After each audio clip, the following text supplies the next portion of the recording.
पश्चिमी मीडिया ने दावा किया कि रूस और ईरान के बीच खतरनाक डील हुई है, जिसके तहत रूस ईरान को साइबर हथियार दे रहा है। यानी रूस ने ईरान को ऐसा सॉफ्टवेयर दिया जो इंटरनेट की स्पीड कम कर सकता है, लोगों का फोन हैक कर सकता है और विरोधियों का डेटा चुरा सकता है। मतलब रूस ईरान को नए जमाने की जंग में इस्तेमाल होने वाले हथियार दे रहा है, जो किसी मिसाइल या बम की तरह ही खतरनाक है और एक वक्त में एक पूरे इलाके को ठप कर सकते हैं। फर्क बस इतना होगा कि इस हथियार से हमला होने पर ना धुआं उठेगा और ना धमाका होगा, क्योंकि रूस ईरान को साइबर हथियार दे रहा है, जिसके लिए दोनों देश 2 साल पहले ही डील कर चुके हैं। पश्चिमी मीडिया ने दावा किया कि यह डील रूस ने ईरान के आत्मघाती ड्रोन के बदले की और उसकी टेलीकम्युनिकेशंस कंपनी प्रोचई लिमिटेड ने ईरान की टेलीकम्युनिकेशंस कंपनी आरियानटेल को इंटरनेट सेंसरशिप सॉफ्टवेयर देने शुरू कर दिए, जिसके जरिए ये तय किया जा सकता है कि लोग क्या देखेंगे और क्या नहीं।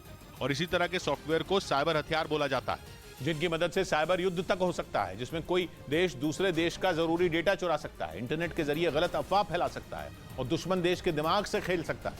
पश्चिमी मीडिया ने रूस और ईरान पर इसी तरह की हरकत करने का आरोप लगाया, क्योंकि अटकलें हैं कि रूस की टेलीकॉम कंपनी प्रोचई लिमिटेड का सीधा कनेक्शन वहां की सेना से। ये तक दावा किया गया कि रूस से मिले सॉफ्टवेयर का इस्तेमाल ईरान की सरकार ने हिजाब आंदोलन को कुचलने के लिए किया था और उन सभी इलाकों में इंटरनेट की स्पीड स्लो करवा दी जहां आंदोलन उग्र हो रहा था, क्योंकि ऐसा होते ही वीडियो या फिर जानकारी शेयर करना मुश्किल हो गया। यानी रूस से मिले सॉफ्टवेयर का इस्तेमाल हिजाब आंदोलन को खत्म करने के लिए किया गया। वैसे ईरान 2009 से ही साइबर हथियार बनाने में जुटा हुआ है, लेकिन वो बहुत कामयाब नहीं हुआ। हालांकि रूस से साइबर हथियार मिलने के बाद उसकी क्षमता बढ़ी है, कम से कम पश्चिमी मीडिया का तो यही मानना है, क्योंकि उसने ईरान पर साइबर हथियारों के गलत इस्तेमाल का आरोप लगाया। कुछ दिन पहले ही इजराइल ने आरोप लगाया कि ईरान ने उसकी एक यूनिवर्सिटी का डेटा चुराया है। इसके अलावा इजराइल ने ईरान पर उसका पानी चुराने का भी आरोप लगाया और दावा किया कि ईरान ने इजराइल की वाटर सिस्टम की वेबसाइट को हैक कर लिया था। रूस से डील के बाद ईरान के खतरनाक मंसूबों को पर ही लग गए, क्योंकि शाहिद 136 के बदले उसे मुंह मांगे साइबर हथियार मिले।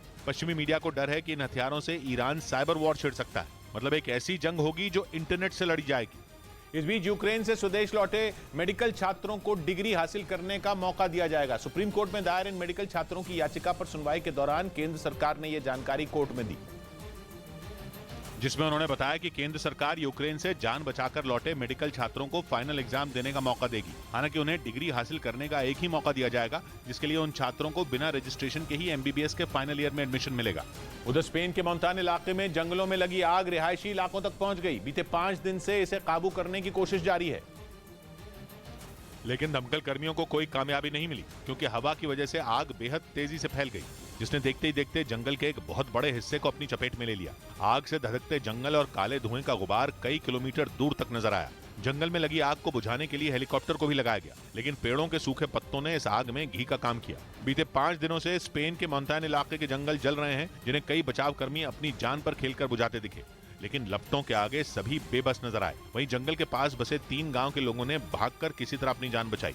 बताया गया कि इस आग की वजह से 1500 लोग बेघर हो गए।